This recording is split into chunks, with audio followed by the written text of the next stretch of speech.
Hi, I'm Gina Desmond, an advocate with Disability Rights of West Virginia. And today we are here to talk about the voting rights of West Virginians with disabilities. So, who is Disability Rights of West Virginia?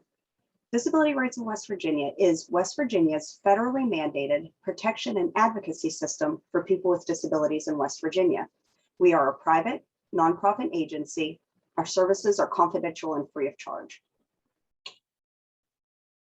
We help people with disabilities by giving information and providing referrals, investigating abuse and neglect, providing direct advocacy, providing training on self-advocacy and rights. We support self-advocates, providing legal representation, and we engage in systemic advocacy and litigation. There are some things that we do not do. Those include representation for family or criminal law. Our attorneys can provide technical assistance to attorneys regarding disability rights upon request. We cannot provide representation for bankruptcy, probate of an estate, personal injury, eligibility for Social Security benefits, establishing guardianship, or non-disability related issues. We can, however, assist with revoking a guardianship. Disability Rights of West Virginia has 9 federal grants and 1 state grant. 4 disability-driven programs are PAD, PAMI, PATB, and PAIR. So those are for individuals with developmental disabilities, individuals with mental illness, traumatic brain injury, and individual rights. Our PAIR program, that is what I consider kind of our catch-all program. That is for someone who has a major life activity that is affected, which would include speaking, hearing, seeing, eating, walking, speaking, breathing, learning, reading, concentrating, thinking, communicating, and working. You cannot be eligible for PAD or PAMI. So with these disability-driven programs, we work in the following systems: special education, home and community-based waivers. We go into the state and private psychiatric hospitals. We work on abuse and neglect investigations of death or serious injury. We do advocacy related to abuse, neglect, financial exploitation, jail, prison, medical, mental health care, housing rights, and accessibility issues. We also monitor DHHR facilities, juvenile facilities, correctional facilities, nursing homes, group homes for those with intellectual developmental disabilities, non-state psychiatric facilities, assisted living facilities, and specialized family care homes. Our 5 issue-driven programs are our PAT program, that is for individuals who need assistance with the acquisition, utilization, or maintenance of assistive technology or durable medical equipment. Our CAP program, that provides information and assistance and advice to people who are applying for or receiving services from vocational rehabilitation. So that's the Division of Rehabilitation Services here in West Virginia, or from a Center for Independent Living.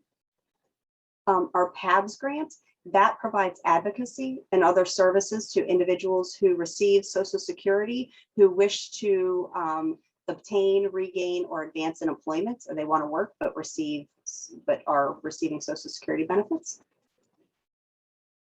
Our PAVA program, that is our Voting Act, and that's what we're here to talk about today. So we'll get more into that here in a second. And then our Representative Payee program, that protects beneficiaries of SSI or SSDI who have representative payees. With approval from Social Security, we can go in and audit representative payees. Then we have our state grant, which is the Medley-Hartley Advocacy Program. So Medley was established due to a class action lawsuit and the Medley Consent Decree. This mandated that people with developmental disabilities be served in their least restrictive environment and received individualized services. This also established an advocacy system for Medley class members. It provides permanent advocacy, lifetime advocacy. Hartley was established due to a class action lawsuit that provided significant reforms to the state's behavioral health system. It mandated that people with mental illness, substance abuse, traumatic brain injury, and developmental disabilities receive services in their least restrictive environment. The grant narrows those eligible for services through this program. Individuals that meet the criteria for Hartley may also be served through one of our federal programs. All right, so the Help America Vote Act, or HAVA. So what is HAVA? So HAVA is a federal law that ensures that each and every American citizen has the right to vote. Everybody. It makes the voting process and the voting place accessible to all. So HAVA provides resources to states to make voting places accessible by helping to purchase voting machines that are accessible to people with disabilities. There has to be one in each precinct. It provides funds to be used by precincts to make improvements such as building ramps, paving parking areas, and widening doorways. It also provides funds to train poll workers on assisting people with disabilities with casting their ballot. And the county commissions are who is responsible for applying for the HAVA ADA grants to help increase the accessibility. So PAVA, Protection and Advocacy for Voting Access. This is Disability Rights Grant. It was established in 2003 as part of the Help America Vote Act. And so through PAVA, we ensure that individuals with disabilities have full participation in the electoral process. So that is everything from being able to register to vote, to casting your ballot and getting into the polling place. So one of the things we do is we do voter rights education. To help ensure that people with disabilities know that they have these rights. And again, those rights include an accessible voting place in the same precinct where you're registered to vote. You shouldn't have to early vote or ask to vote at a different location because you cannot access your polling place. You also have the right to vote in privacy. And you have the right to vote from your car. And again, that should be a personal choice. If you choose to vote from your car because you cannot get in that day, or, etc. You shouldn't be forced to vote from your car because there isn't a ramp to get in. Again, that it should be a personal choice. People with disabilities also have the right to have someone of their choice assist them with registering to vote, reading the ballot, or helping them mark their vote. Those assistants do have to sign a written oath swearing that they do not override the voter's preference in any manner. So the person that's helping you cannot tell you who to vote. All they can do is help you fill out the form, reading it to you, marking whatever you decide, filling it out, that sort of stuff. If you want your family member, your husband, your wife, your parent, your best friend, your staff to help you vote, again, that is your right. That person would simply have to, again, sign that written affidavit. Now, let's say you need assistance, but you don't want someone that is close to you to help you.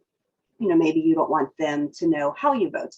Then when you show up to vote in person, two of the poll workers will help you vote, one Democrat and one Republican. So they will help you cast your ballot. You also have the right to bring your service animal into the polling place. Again, your service animal, not an emotional support animal because they don't have public access, but as service animals, they are allowed in polling places. What are the accessibility requirements of polling places? The parking area must be relatively flat, clear of mud and gravel. The ADA does have a very nice checklist that can make it pretty easy to be able to go in and check. The parking area and where you walk, it must be in good working condition without wide cracks or broken pavement that someone may trip over, or wheelchair or walker wheels would get stuck. The parking area must have at least one van accessible space, and that accessible space must be located at the shortest route to the voting area. So we have been completing accessibility studies of West Virginia's polling sites. We've done a little over half of the counties. And so far, we're finding that just around 50% they have barriers to getting in the building. One of the issues that we have found is that the main entrance of a building, like for an example, an older school building, it isn't the accessible entrance. There are steps to get in. And then that might be the door that is used on voting day. Now there would be a ramp, like let's say back at the gym or just at another door, but that isn't the door that is used on election day. So that could be a real simple fix by just using a different entrance.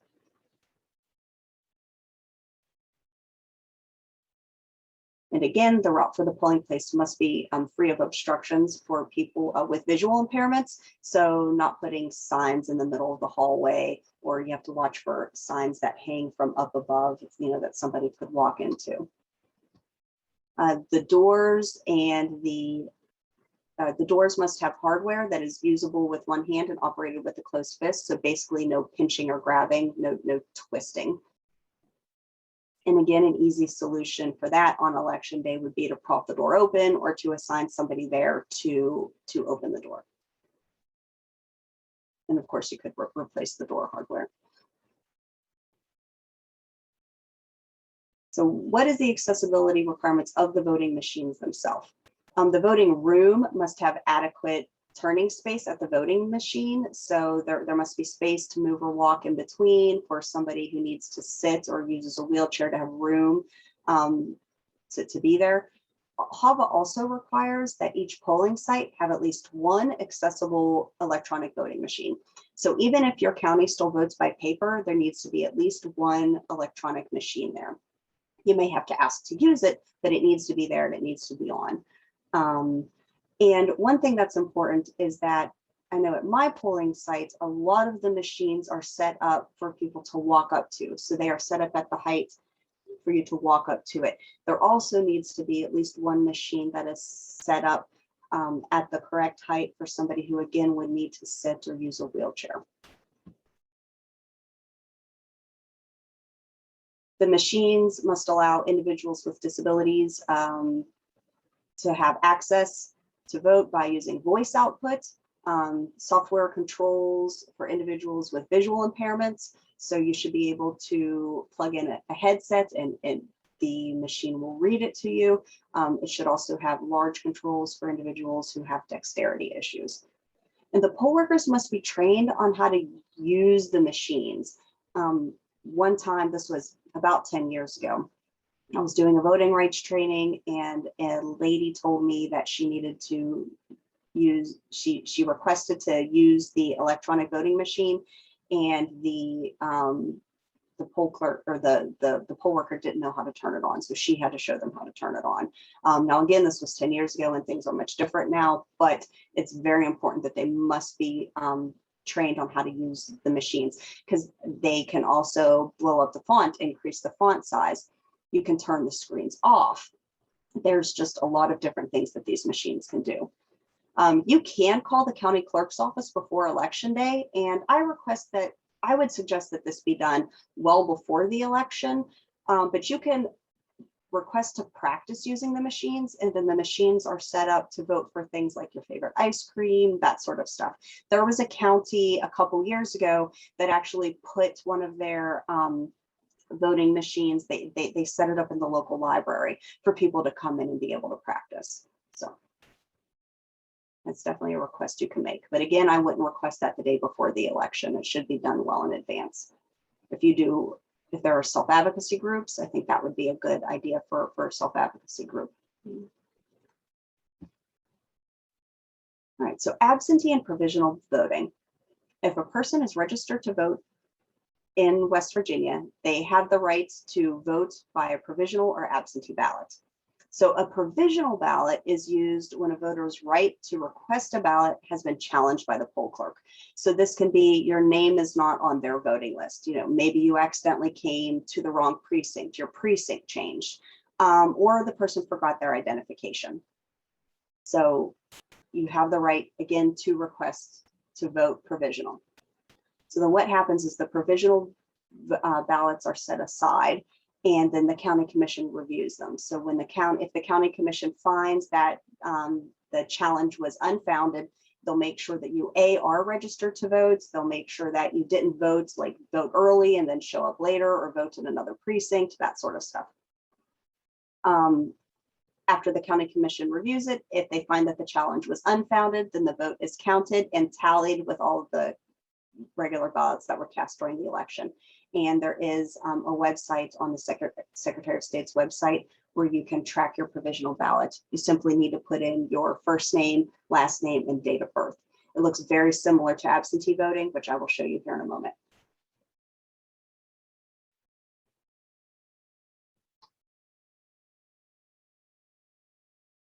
If a person can't make it to the polls on election day, they may also be qualified to vote absentee. So absentee voting is conducted by mail before election day. And I think we are a lot more familiar with the absentee voting process since it was opened up to a lot of us, during the pandemic of 2020. So historically, absentee ballot requests can be made if a registered voter has an illness or injury, is hospitalized, has immobility concerns, is unable to get to their polling place.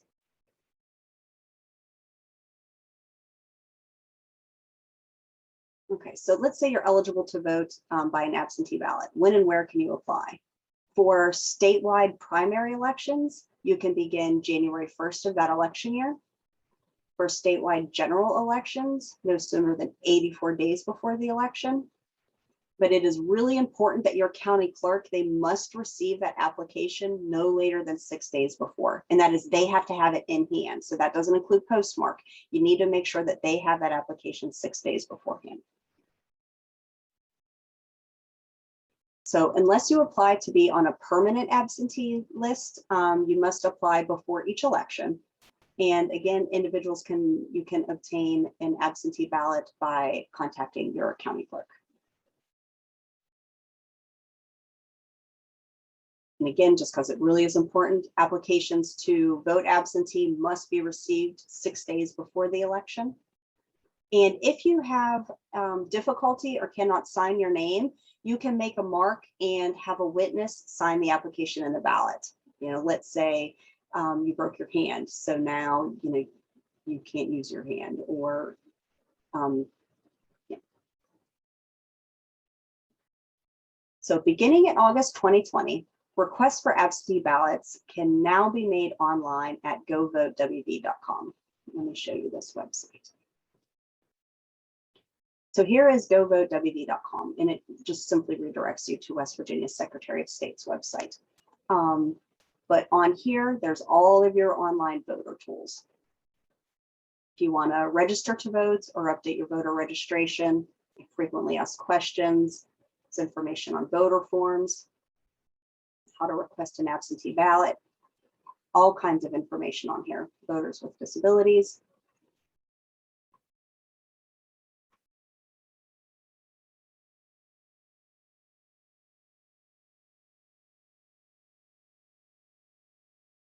Some counties also allow emergency absentee voting in the following situations. So let's say that you are unexpectedly in the hospital or some other type of healthcare facility. You or your immediate family could call the county clerk by noon on election day. Again, it has to be by noon to request that emergency absentee ballot, and the 2 election officials will deliver the ballot. Now, you do have to be close to your county seat. So if you live in Tucker County and you're hospitalized in Monongalia County, you're probably not going to get your ballot delivered to you. It's too far away. But if you live in Charleston and are hospitalized in Charleston, definitely call. Also, if you're in a nursing home and again, you've been there less than 30 days, and in this case, a staff member could also help you request the absentee ballot.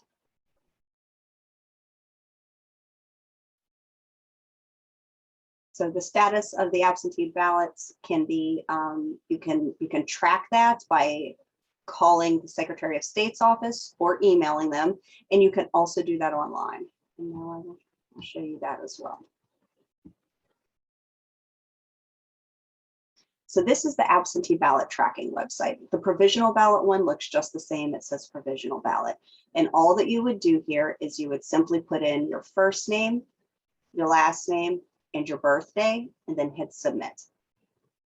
So I will show you, here is mine from the last 2 elections, because I did vote absentee in the past 2 elections. So for the primary election, it shows the date that the county clerk's office received this is the date that they received my absentee ballot request. They received it on April 22nd, 2020.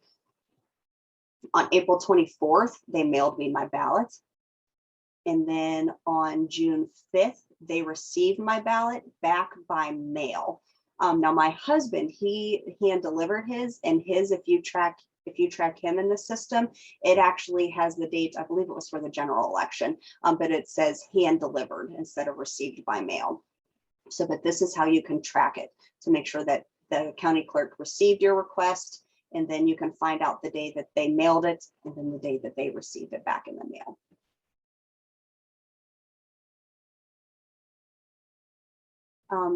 During the pandemic, we received a call from the National Election Protection Hotline regarding, it was actually on the voter or the absentee ballot deadline. It was 6 days before the election, and there was an elderly woman who mailed her absentee ballot request form out. However, the county clerk did not receive it. So part of the thing that the West Virginia Secretary of State did during this past pandemic was they opened up an online way to request an absentee ballot. And so I actually spoke with this woman. She wasn't able to do that.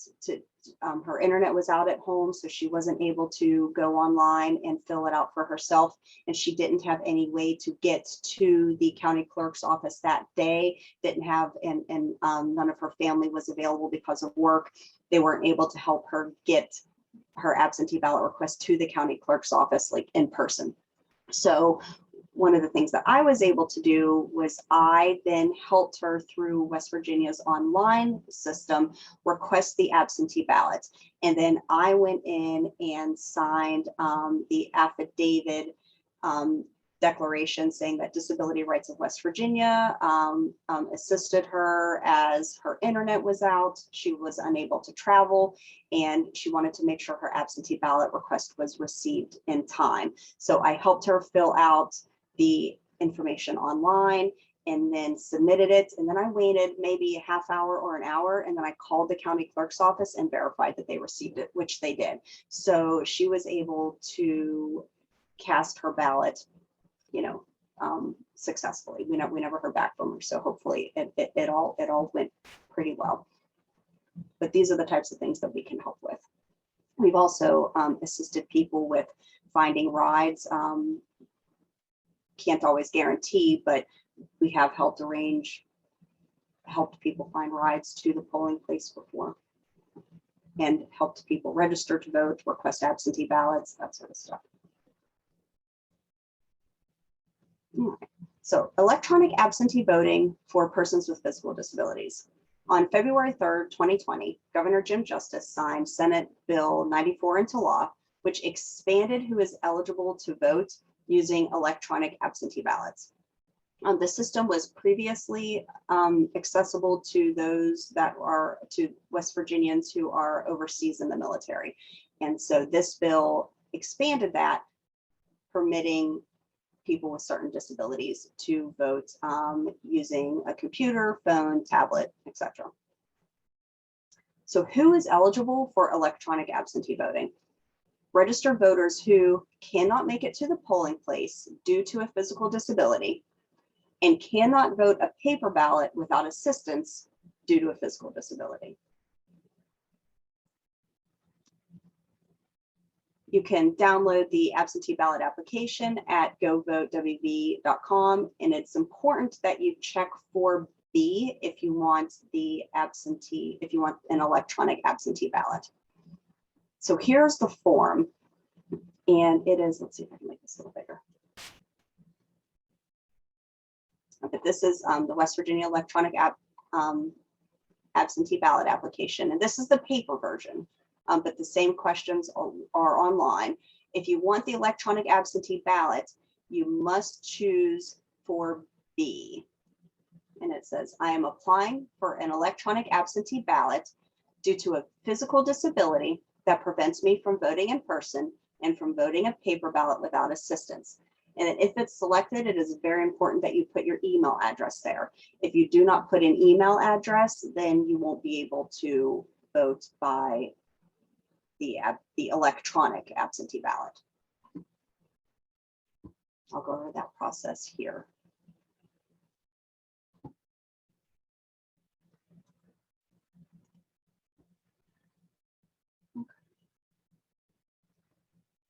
All right, so then you can submit that application to your county clerk by mail, fax, or email. And with the November election, the Secretary of State opened up the online way to request that form to everybody. So I know that that's how I submitted it. But again, you could submit it by mail, fax, or email. You will receive an email when your ballot is ready. And along with that, there will be instructions on how to cast your ballot. If you need to find your contact information for your county clerk, you can go to govotewv.com or call your Secretary of State's office at 866-767-8683, and they can give you the your county clerk's contact information. So next I'm going to go through step by step on how to complete the electronic absentee ballot. Disability Rights of West Virginia, I actually did a video on this. If you go to our YouTube page, and there is a link later on in this presentation, but if you go to our YouTube page, you can see me walk you through the practice absentee ballot, not the request, but the ballot itself. So the very first thing that you do is you would look up your name. You would need your name, birth date, email, and county. And then you need a voter verification. So that's the last 4 digits of your social security number and a PIN number. And that PIN number is one of the things that will be emailed to you by the county clerk. And then you select how you would like to return your ballot. You can do it electronic. If you wanted to print it and mail it, you could. You could also do it by fax or email.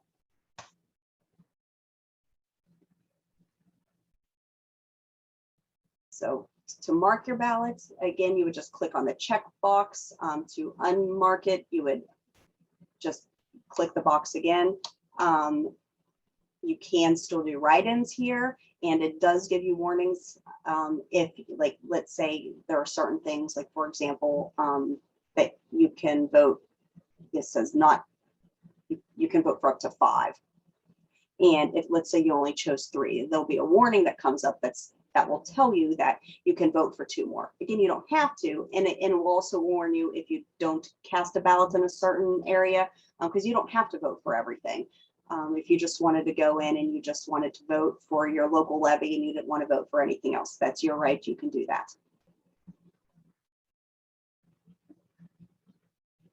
There is still a selection review. So once you complete filling out your electronic absentee ballots, it will go through all of your selections for you. And then you can choose to print or provide your signature, and you can sign online using a stylus, or you can type your signature that is accepted. And then there will be another page that comes up that will ask you how you want to return it. For electronic return, you simply verify your package, verify your ballot. It will again show another screen that has your, it'll have the completed ballot on it, because West Virginia, there has to be a paper backup. So even if it's submitted electronically, the county clerk will have to print it. It'll show all of that, and then you submit. After completing your ballot, the law provides you either the option of, again, printing and mailing, or submitting your absentee ballot electronically through the county clerk, electronically to the county clerk, sorry. through the online portal. If you do choose to print and mail it, you make sure you include all of the required information, and there's a secrecy waiver, and the web portal will print an envelope template that can be used to fold to create the envelope. But again, there's additional information that would need to be filled out. And if you need assistance with creating and filling that out, please make sure that whoever helps you signs the affidavit.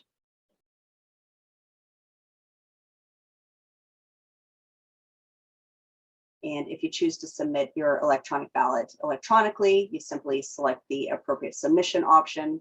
And then after your ballot is submitted, your county clerk will be notified that your ballot is available to be printed in the county clerk's home office. And here are the links to the YouTube video if you want to see the practice website. And you can practice that yourself. Video 2 is simply just about how to request the electronic absentee ballot, because in the 2020 May, which turned into the June election, the electronic absentee ballot option was not on the absentee ballot request forms that was mailed to each and every registered voter. So that just included, that addition was just information on how to request that. And then for the November election, the absentee ballot application was updated by the Secretary of State's office. So if you would like to practice using the online system, anybody can do this. You would just go to the website, and I'll show it to you here real quick. You would simply just go to the website, and this is what it looks like. So it says, this site is provided to you by the West Virginia Secretary of State to ensure you have a secure and accessible access to your ballot and ballot materials. So, and then here's what the voter lookup, that's what the voter lookup page looks like. And again, you can go to our YouTube page and find the tutorial where I go through this. These are the updated demographics. They changed since the video tutorial was done. But now the sample demographics for everybody is first name sample, last name voter, birth date January 1st, 1999. Email address is sample@voter.com, and then county is Summers. And then you would click continue. And then the sample demographics is 1, 2, 3, 4 for the driver's license, and the PIN is 1, 2, 3. And then you can go through and you can practice, and it's pretty neat. You vote for like Ebenezer Scrooge versus Santa Claus, and there's a couple music singers and stuff like that. So, but it is a good way to practice.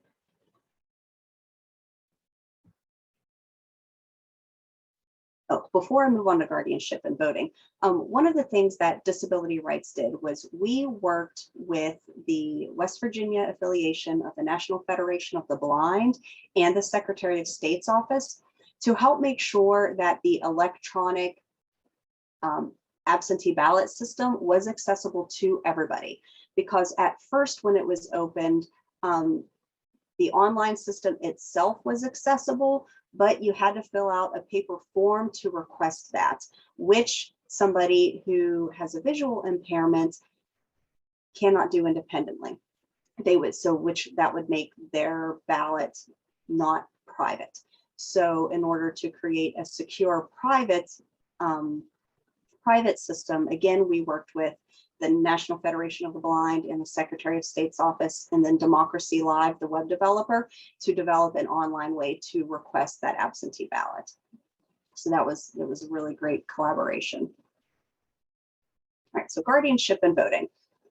A person with a disability who has a power of attorney, conservator, or guardian may still have the right to vote. In West Virginia, because this varies from state to state, the right to vote is guaranteed unless it has been taken away from an individual through a legal proceeding or they are deemed mentally incompetent. So mental incompetency for the purposes of voting can only be determined by a judge in a guardianship hearing. So this is not during a commitment hearing or a criminal hearing. Mental incompetency, again, just because this is very important, for voting can only be determined by a judge in a guardianship hearing. So the following disability-related situations do not in any way affect an individual's ability to vote. Voluntarily or involuntarily committed, if they are receiving any of the waiver programs,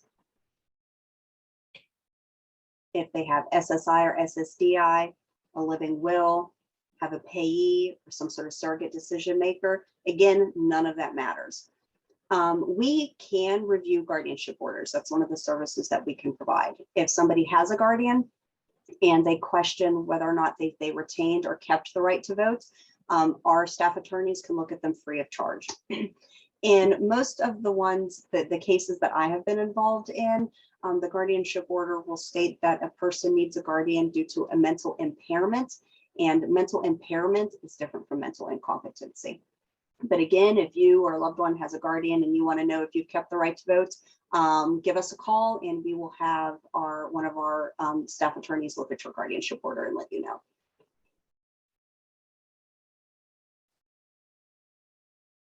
So you are eligible to vote in West Virginia if you are a United States citizen and a resident of West Virginia in the county in which you register. You are not currently under conviction for a felony, including probation or parole, or a court ruling of mental incompetence.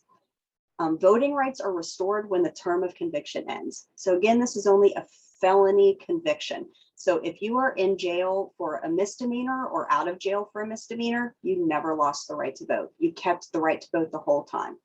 So yes, if you are in jail during an election year, you can request an absentee ballot. Also, those that are what's considered a forensic population or not guilty by reason of mental illness, you still kept the right to vote. You never lost the right to vote. Now, if somebody is found guilty of a felony and they serve their time, once they are out of prison and are no longer followed by the courts, so no longer under probation or parole, once that ends, you can re-register to vote.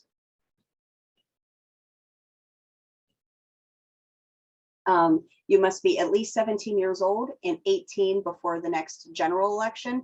So 17-year-olds can register to vote in primary elections, so those May elections, if they turn 18 before the general election. So if you turn 18, again, before the November elections, you have an October birthday, you can register to vote and vote in the May election. You can register to vote at any time. However, to be eligible to vote in a specific election, you must be registered to vote 3 weeks before that election. So when we do, we'll go around to hospitals and other places and talk to people and see if they would like to be registered to vote. And sometimes, you know, people don't want to register to vote, or they just don't want to talk politics. And I'm not there to talk politics. I'm just there about it's your right and letting you know what your right is, you know. And so sometimes I will suggest to people that they go ahead and register to vote, because that way, if they do change their mind and they decide that they want to vote, that way you're prepared. Because if you change your mind the week before the election and you decide you want to vote, if you weren't registered 3 weeks beforehand, then you can still register to vote, but you cannot vote in that election. It is also important to note that if you do not vote for 4 years, I believe it's 4 years, you are unregistered to vote. And you can, again, check on the Secretary of State's website. All you need is your first name, last name, birthday, just like the absentee ballot. And it will tell you if you're registered to vote, and then it will give you information on your polling, where your polling site is, and all of that important information. You can, again, get that if you go to govotewv.com or through this website. If you Google, am I registered to vote West Virginia, the website will come up.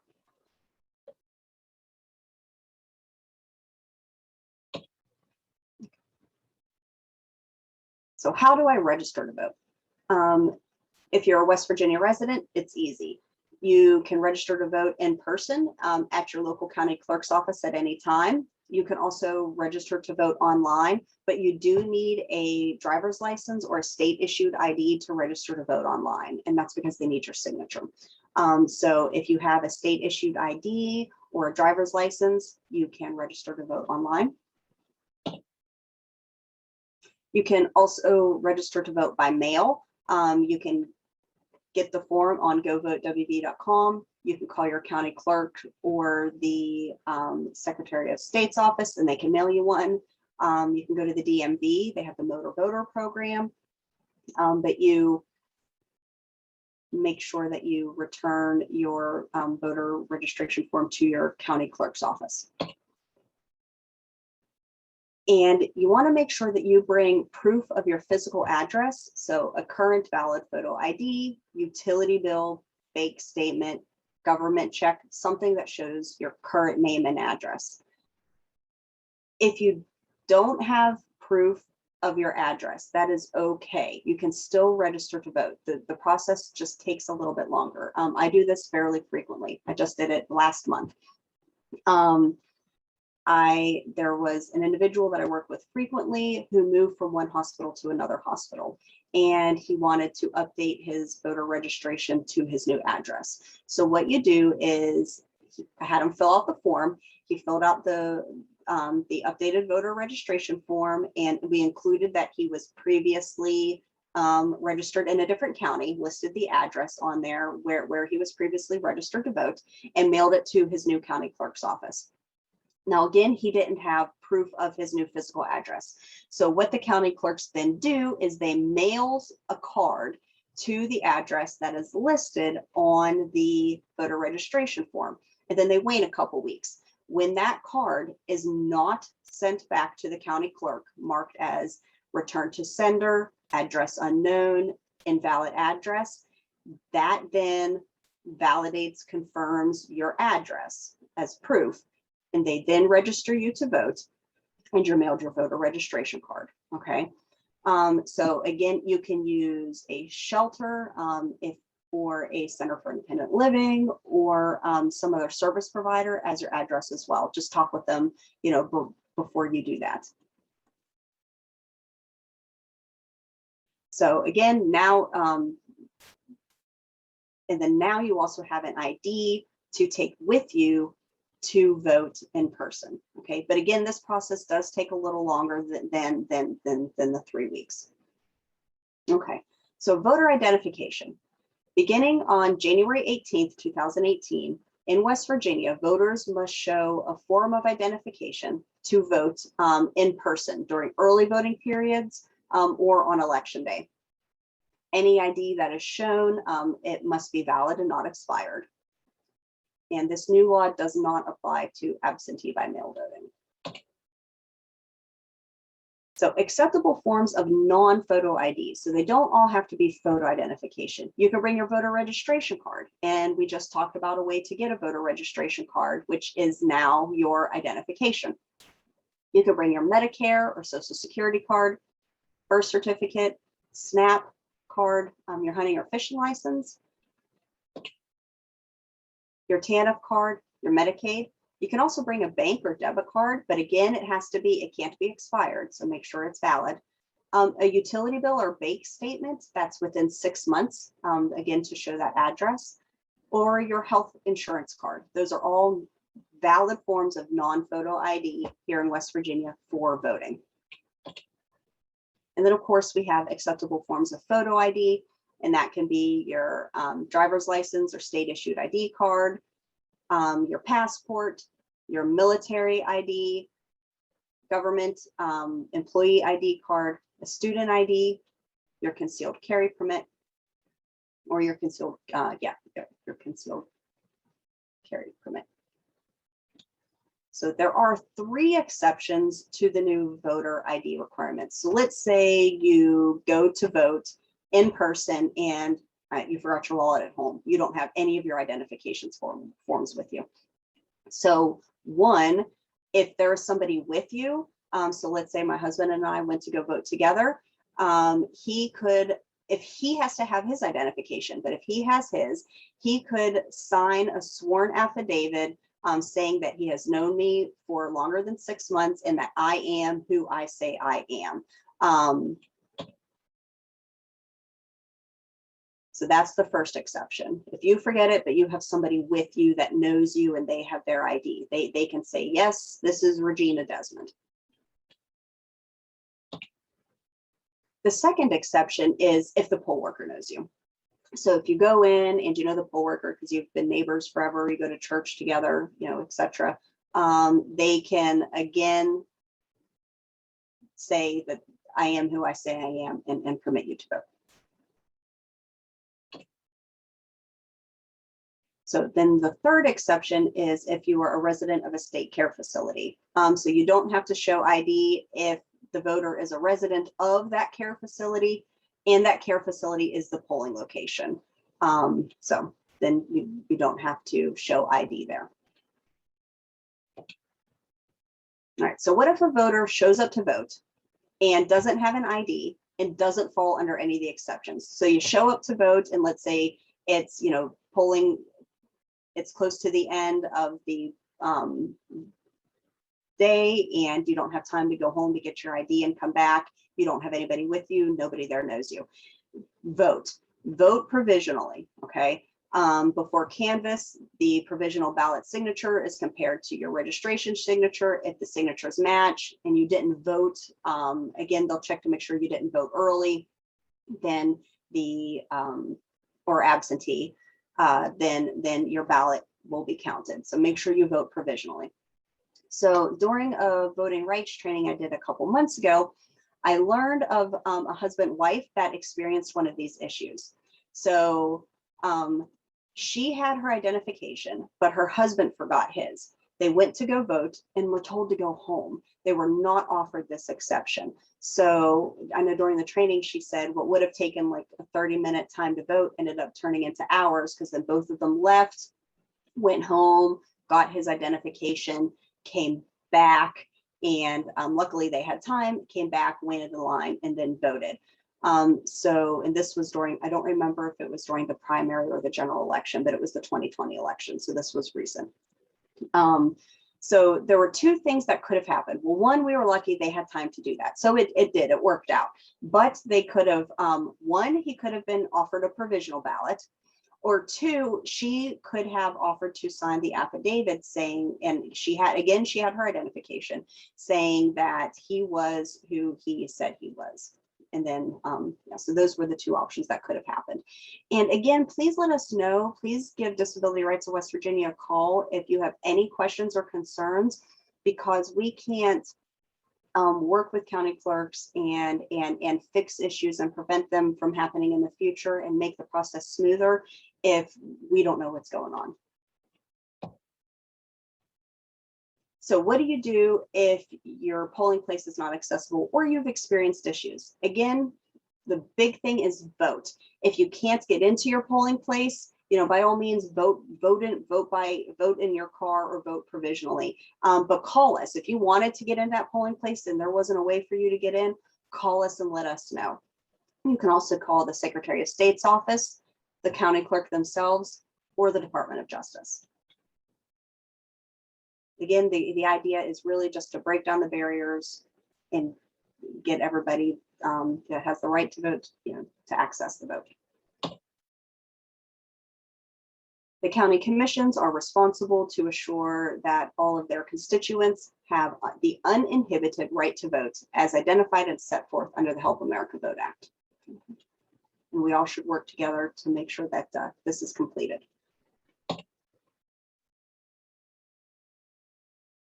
Some important websites, the Secretary of State's Elections Division, again, govotewv.com, or you can call 866-767-8683.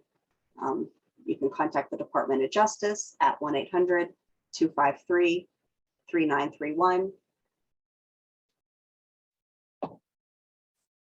So funding for this publication was provided at taxpayer expense by the U.S. Department of Health and Human Services, Administration for Community Living. These contents are solely the responsibility of the grantee and do not necessarily represent the official views of the funder. So again, my name is Gina Desmond, and I work with Disability Rights of West Virginia. Please give us a call if you have any questions or concerns about the information provided. You can call us at 1-800-950-5250. Our website is drofwv.org. And you can also find us on Facebook. Thank you.